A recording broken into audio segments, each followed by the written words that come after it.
at the fight in the vineyard. Oh, yeah. You know? I mean, Soji's shoving him here by the tomatoes.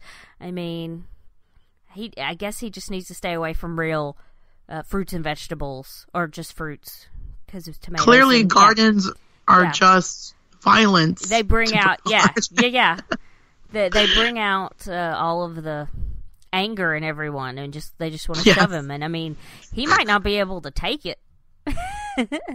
You know? I mean, he's old. Someone's going to shove him, and he's going to break a hip or something. Oh, yes. Also, speaking of him being old, one of the things they talked about on that interview was how, you know, Picard is older and all this stuff, and how he wanted to do that scene where he was running up the stairs. He's like, just let me do it. I promise I won't fall. I'm like, yes, I love it. You know, because, you know, we talked about that way, way back when we did the first episode or whatever, and, you know, how he was an old man trying to get up the stairs. It's like, it was perfect. Anyway. Yeah, no, you're absolutely right. Earlier, I don't think it was this episode, it was the last episode, where he pulls out of his pocket the ring, the necklace thing. Mm-hmm. Did you see how bad his hand was shaking? Yeah, he had a shaky hand. It kind of made me sad, man. Like it really kind of hit me. Like, oh yeah, this guy's not going to be around for much past season 3 of this show. Oh, I mean, come on, let's be honest. Not everybody can be Betty White. You know what I mean? Yeah. Or Michael Douglas? No, Kirk Douglas. Excuse me. Oh, yeah. I mean, Kirk Douglas lived to be what was 103? 103, yeah. And I mean, Betty White is... Break out the bubble wrap and grab Patrick Stewart. Please, put him in some bubble wrap. No, it's true, but even with Betty White, who's in her very late 90s, she's almost 100. She, when you see her, she really does not walk unassisted anymore. Like, every time you see her walking anywhere, she is leaning on somebody. And it's like an assistant or somebody from assigned to work with her, like from the studio or the set or whatever. You know, she's at that age where she's not steady on her feet. So you always see her walking around. Somebody's, you know, she's got her arm around, you know, in somebody's arm or whatever. So, yeah, man, these people who are getting up there in years, man, they're not just national treasures, they're international treasures, especially like for Patrick Stewart. I mean, yes, let's just wrap him in bubble wrap. Oh. So, back on the Borg cube, Elnor and Hugh are on their way to the Queen's cell. This scene to me was very interesting because Hugh said that he forgot that there was something very powerful that there was a lot of power in the Queen's cell. And he's like, maybe I was too afraid of it. Maybe I was trying to forget about it, but it's time, like, I take it back. And I'm just like, okay, what in the Queen's cell is there besides, we saw this transport device, which was able to transport Picard and Soji across. I mean, Rio said it would take them days at high warp to get there. So it's many, many light years away outside of transporter range. What else is in that Queen cell? Any thoughts? Or is it just that there's like extra firepower in there? Or there's... Well, you see in the preview for next week that 7 of 9 is in there. Yes. You see the little straps or whatever they're called that in the background. So I love how you go, yes. Yes. I love. Like you could not contain your excitement. It was like Steven it's like Steven about mentioned Guinan. Yeah. About Guinan. Yeah. I think that 7 of 9 is going to drive this son of a gun. Oh, I hope so. I think that oh my God. is about to get activated. That's what I think. I think they are good. We talked about this in our early episodes where They were on when we were being introduced to what was going on the artifact, and they were wearing their badges, and they said, "Oh, if this badge turns green or whatever, you better run." And we all said we're going to see that at some point. Like, we're going to see at some point in the season, it's going to be a fallout. People are everything's going to go wrong, and they're going to be running for their lives. I think we are working up to that coming up in the next couple episodes. I really do. I think you're right. I think 7 of 9 is going to take control of this cube. I think she is going to do something crazy with it, but I think it's going to be epic, and it's going to be so much fun to watch. Oh, man. I can't wait. I love Jerry Ryan. I think she's great as that character, and she really made that character, she gave that character so much life. You know, I like how they showed like the growth of her off screen. You know what I mean? Yeah. Like you know, you definitely saw it on like, what was it, 3 or 4 seasons on Voyager? You saw her growth for sure. Sure. Like, you could just imagine what that looks like 25 years later, and we don't have to imagine because there it is. And yeah. You know, my favorite scene of the entire series so far is when she borrows a couple guns and Rios leaves her a little tracker, and she ends up going down and taking care of business. I mean, that's like jump out of my chair, kind of like, oh yeah, let's take care of some business. And oh yeah, I think she's got more business to take care of. Yeah, I'm doing really good not singing songs that we can't pay for the copyrights of things that you're saying. Just so you know. Because I was definitely going to sing a song then, and I was going to sing something earlier, and I'm like, I better not. I know. I appreciate your restraint. We have no money for lawsuits, so we have no money, period, I think. We have no money at all. We just came back from C2E2. None of us have money for anything. And speaking of C2E2, there was a 7 of 9 cosplayer with a Janeway cosplayer, and I finally got a picture of them. What? And I did not post them on our page. You got a picture, Brooke? Yeah, but by the time you're listening to this, they will be posted on the page because I will pick up my phone and do it right now. I would love to see that. Amazing. Yeah, I saw them in line to get into the con. Yep. And I thought that was great. And her hair, whoever was playing 7 of 9, their hair, they got that twist perfect. Yep. It was perfect. And they had you the said Janeway was with her? Yep. Yes. Mm-hmm. Oh, I love how they don't like each other in real life. That's awesome. I know.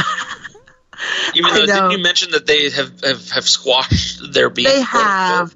You know, at the time, it was an active dislike, especially from Kate Mulgrew towards Jerry Ryan, because she felt, and I think rightly so, she was being replaced as the lead female character by a younger woman. And, you know, they built the series around Janeway pretty much. And then now all of a sudden, all these episodes were like 7 of 9 centric. Well, Kate, if you're listening, you had absolutely nothing to worry about because I love you. Oh, that's good. She's great. I love Kate Mulgrew, man. She's a great. And now that you're watching Orange is the New Black, I mean, you can definitely see her in a different light, right? I know. Let me tell you something. I started watching it because my guy friend turned me onto it, and I didn't even know she was in that show, and he told me it was the reason he started watching it was because of Kate Mulgrew, because he's a big Star Trek fan also. So I was like, oh, look at that. I had no clue. So I've been enjoying seeing her in a different role, playing Janeway is kind of a hard-edged character, and I think her character on Orange is the New Black Red, I think she's also pretty hard-edged. So yeah, but she's also got a soft side, just like Janeway does. Just like Janeway. What I liked, I know we're talking about Voyager, I'm sorry everybody, but like what I liked about Janeway was, even though Janeway was a tough captain, and you could see it, like there were a lot of times where she was tough. I mean, she had no problem going balls to the wall with people, but then she also had the side where she was engaged, right? She was engaged to this man named Mark. They had a dog together. The dog had puppies. You know, I mean, she had her moments where she had a soft side, because because people are like that. People have different sides to them. Because humans have multi-dimensions. Exactly. And so I always appreciated that, at least for that character, they never made her as like, oh, I'm this angry, you know, quote unquote bitch, and I have to just be angry all the time because that's how I'm going to get these men to respect me. And nor was she this sort of damsel in distress all the time. I thought she was a good mixture between tough and soft, because as we said, humans are multidimensional, and women, surprise, are people too. And so we also, I know that's you can see the contrast between the way she was written and the way Commander Shelby was written. Yes. You know. Oh, what a great contrast, because what a difference, what a missed opportunity to give Shelby more. 100%. Yeah. Anyway, sorry. That's okay. We got a little off track there. That's all right.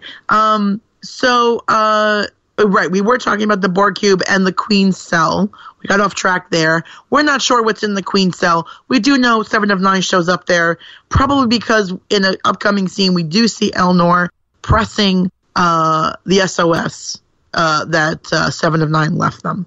So the Romulans show up again. Narissa is like, you didn't think we weren't watching you, right? Like, you can't just we're gonna stop you from what you're doing. And of course, Elnor drops his line, "Please, friend, choose to live," which is, somebody brought this up at C2E2 at the Picard panel. One of the people in the audience asked Evan if he thought that line, "Please, friend, choose to live," was sort of a line that would become immortalized in Star Trek history. Like, could it be up there with "Live Long and Prosper" and "He's dead, Jim," and that kind of thing? Like, did he think that live in history like real lines and fake lines? Exactly, because "He's dead, Jim" is not a real line. Like, he never actually said that. He said variations of it, but not that exact "He's dead, Jim." Just like the beam me up stuff. Yeah, he never said "beam me up, Scotty." Or, "Luke, I am your father." Wait, he was? Wait, I've never seen Empire. You're like, I'm so confused. I saw the other eight Star Wars movies. You spoiled the movie that I clearly referenced at the beginning of this episode. Oh my god.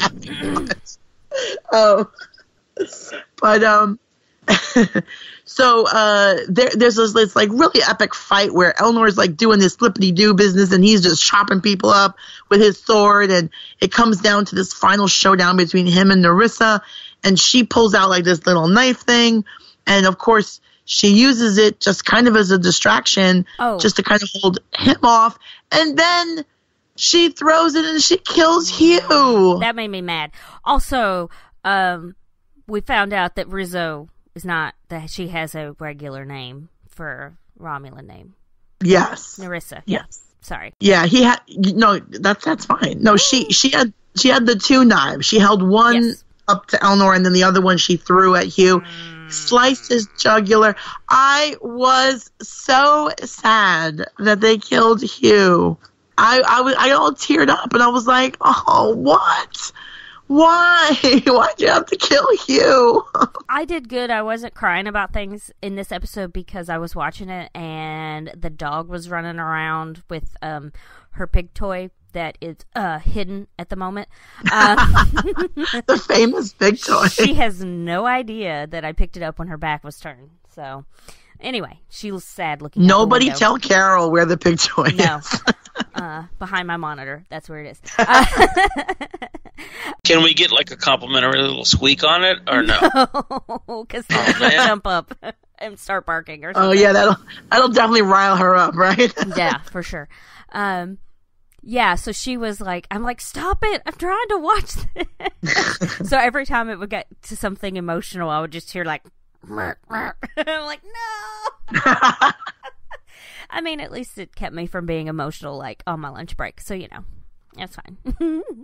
Go back to work, it looks like I've been crying. People would be like, what's wrong with you? I'm fine. I just watched a really sad episode of Star Trek, that's all. Right, it's just Star Trek, okay?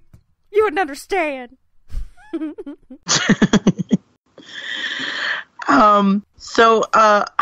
Elnor goes to try to stop Narissa. She gets beamed away.